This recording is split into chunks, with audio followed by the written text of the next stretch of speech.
बिस्मिल्लाहिर रहमानिर रहीम। हे समस्त जगतबासी, आज आमी शामीम आली चिश्ती आपनादेर सामने जे आलोचनाटी निये हाजिर हलाम सेई आलोचनाटी अवश्यई खेयाल करे शुनबेन। आजकेर आलोचनाटी होबे साधक जारा तारा साधना करे किन्तु अनेक किछु जानार इच्छा जे मानव देहेर मध्य लामोकाम, এই লামোকামটা অনেকেই দেহের অনেক জায়গায় মনে মনে ধরে রাখে, বা কোনো বয়াতি বা কোনো শিল্পী গোষ্ঠী বা কোনো সাধনকারী তারা লামোকামটা দেহের মধ্যে কোন জায়গায় কেউ বলতেছেন নাভিতে। আমি বলবো না, যে লামোকামটি এমন একটা বিষয়, সেই লামোকামটি মানব দেহের ভিতরে এমনই এক জায়গাতে ফিটিং করা আছে, আল্লাহ সেখানে ফিটিং করেছে। এবং সেই লামোকামের যে বিষয়টা, মানুষ যখন মুর্শিদ ধরার পরে সাধনা করে তখন মুর্শিদ কিন্তু প্রথমেই অনেক কিছু সাধনা দেয় না, টুকটাক কিছু কিছু জিনিস দিয়ে দেয়।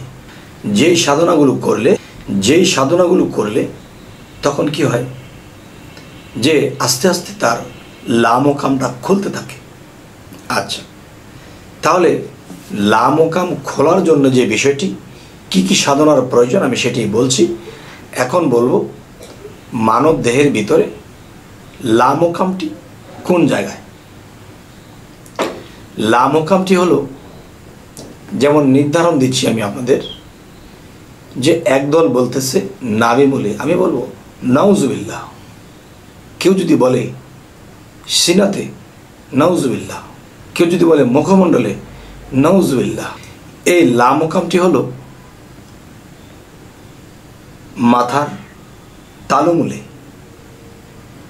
যা একটা ছোট্ট বাচ্চা যদি মাটিতে বসা থাকে তখন এখানে টিক টিক টিক টিক করতে থাকে, এই যে লামোকাম।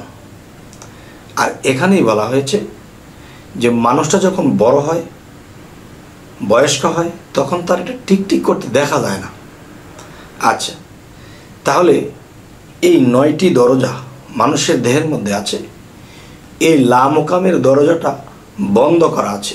এই লামোকামের দরজাটা যদি কেউ খুলতে পারে তাহলে তার জীবন ধন্য হয়ে যাবে।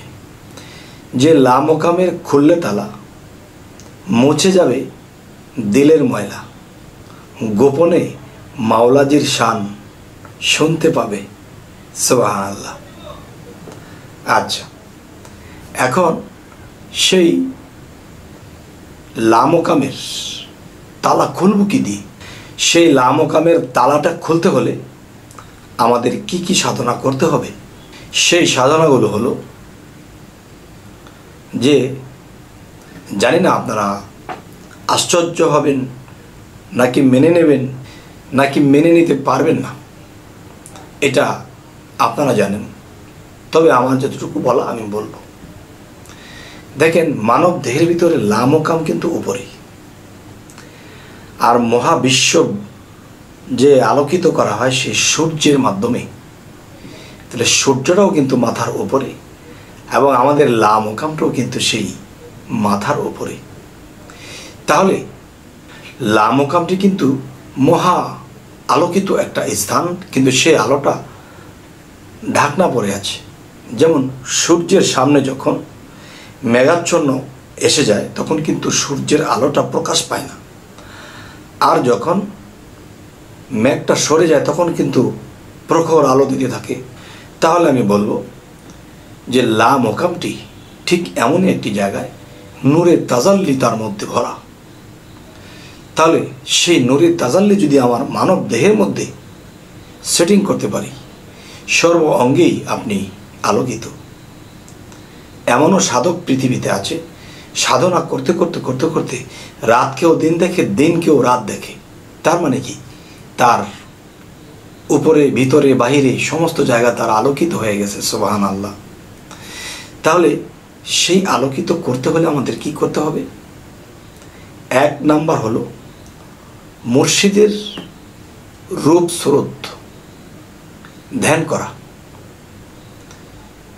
দ্বিতীয়ত হলো পাক পাঞ্জাতনের নামের সাথে সেই সূর্য সাধনাটি করা। সূর্য মহা আলোকিত, আমি ক্ষুদ্র, আপনি ক্ষুদ্র। এখন সেই মহা আলোতে পরিণত হতে হলে তাহলে আমি সূর্যের মধ্যেও মুর্শিদ রূপ, রাসূল রূপ, আল্লাহর রূপ দেখতে হবে, সেখানে রূপটি রাখতে হবে। তখন আমি যে ক্ষুদ্র, তখন এই ক্ষুদ্রটা কোনো একদিন সেই মহাতে মিশে যাবে। তার মানে সূর্য সাধনা, ধ্যান সাধনা, এই দুটি লাগবে। যদি কারো রেচক, পূরক, কুম্ভক সাধনা করার প্রয়োজন মনে করে নিজ মুর্শিদ, তাহলে তাকে দিয়ে দিবেন এবং নিয়মটা বলে দিবেন। এবং সূর্য সাধনা যদি করতে হয় কোন নিয়মে, কিভাবে করতে হয়, এটাও কিন্তু যার যার মুর্শিদ বলে দেবে। তবে অনেক মানুষ এই সাধনার কথাগুলো জানে না। না জানার কারণে কি হয়, না জানার কারণে তারা এই লা মোকাম বিভিন্ন জায়গায় নির্ধারণ করে। কিন্তু না, লা মোকামের খুললে তালা, দেখবে তোমার নূর তাজাল্লা, গোপনে মাওলাজির শান শুনতে পাবে। তাই আমি বলবো, হে সমস্ত জগতবাসী, যে এই সাধনাগুলো কিন্তু জোর করে হবে না। মুর্শিদ এটাকে হুকুম দেবে এবং এটার কায়দা কৌশল জানিয়ে দেবে, কোন জায়গায় কি করতে হবে, কোনভাবে সূর্য সাধনা করতে হবে। চন্দ্র সাধনাও আছে, সেটিও মুর্শিদ বলে দেবে কোনটা আগে কোনটা পরে এবং কোন কথা বলে কোনটা। তখন এটা আপনি রাতের গভীরে ধ্যানও করতেছেন, মুর্শিদের প্রতি, রাসূলের প্রতি, আল্লাহর প্রতি প্রেমও রাখতেছেন, আবার সাধনাও করতেছেন। এরকম করতে করতে করতে করতে কোনো একদিন প্রথমত পাবেন কি নূরে তাজাল্লি, দ্বিতীয়ত পাবেন কি আল্লাহ তাআলার সেই রূপ স্রোত, হোক সে মুর্শিদ রূপে, হোক সে রাসূল রূপে, যেই রূপেই হোক তাকে দেখে নেবেন। আচ্ছা, এখন যে কথাটি বলবো, যেই সাধনাগুলোর কথা আপনাদেরকে বলা হলো, এই সাধনাগুলো কিন্তু নিজের মুর্শিদের অর্ডার ছাড়া কখনো করতে পারবেন না। এবং তিনি পঙ্খনে পঙ্খনে আপনাদেরকে সাধনাগুলো বুঝিয়ে দেবে। হুকুম ছাড়া যদি করেন তাহলে বিপদগ্রস্ত হবেন। আমার কথা শুনে করবেন না, নিজের মুর্শিদের কাছে যাবেন। আর যারা মুর্শিদ না ধরেছেন তারা ভালো একজন কামেল মুর্শিদকে ধরে নেবেন। শুধু ধরে নিলেই হবে না, নিজ পরিচয়, আল্লাহর পরিচয়, ফেরেশতাদের পরিচয় এবং কি নিজের মধ্যে যে শয়তান আছে তার পরিচয়পত্রগুলো দিয়ে আপনাকে মুরিদ করবে। তখন আপনি সেই মুরিদের মাধ্যমে নিজেকে চিনে ফেলবেন।